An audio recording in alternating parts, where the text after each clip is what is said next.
Indian temple is not a place of worship or prayer. Are you aware of this? It is not a place of worship or prayer. Today, because you don't know what else to do, you're going and doing things that everybody else is doing everywhere. Nobody ever leads a prayer in the Indian temple. There's a whole science of building a temple. This is called as Agama Shastra.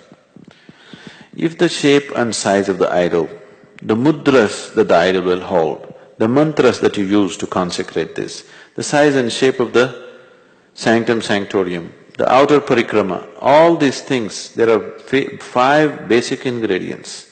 If these five things are properly matched, it will become a very powerful field of energy. So the tradition tells you, every day in the morning before you go to work or anywhere else, first thing is you have a shower, go sit in the temple for some time and then go out into the world. It is like a public battery charging place.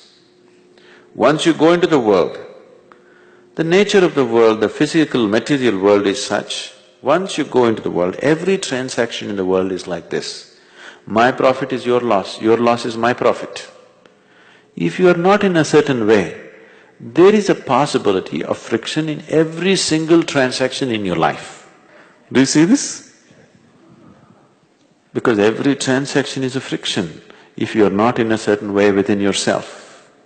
So every day you go there, charge your batteries and go out so that you sail smoothly through the day and come back. So the Indian temple was never a place of worship or prayer. Even now it is not so, though people are slowly trying to make it like a church where they go and pray and ask for this and that. Otherwise, in the tradition they told you, you have to sit there for some time. At least in South India it's still alive. I think in North it's generally dead. People who come from South India are aware they must sit in the temple for some time. But now they're just touching their bottom to the floor and going away. There are live temples which are very, very powerful. They've given you something about the Dhyanalinga temple. In this temple there are no rituals, there's no worship, there's no prayer, there's no offerings. It's in total silence, always. You come and sit there. Somebody who does not know anything about meditation, you come and sit there, without a single instruction, he will become meditative. The very energy is like that. If you're a little sensitive, it'll shake you from the root of your spine. It is so powerful, the impact that it has on you is so big.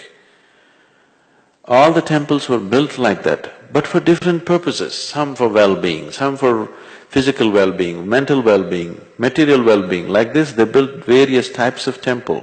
There's a whole science behind it. Unfortunately, not knowing how to maintain it, we have killed lots of temples. We've killed them. And today you're building temples just like shopping complexes, probably for the same purpose, or it's like a social place. Temple has become more like a club. It's okay in United States, you want to meet your own community in a certain atmosphere, so you create a certain thing. But the temple in its original form is a very powerful energy center.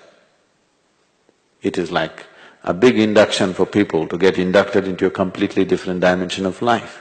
Oh, that should not go. That should be there in the world, it's very, very important. But the science of it has been generally lost. It is just being done ritualistically, not knowing the intricacies of what it involves.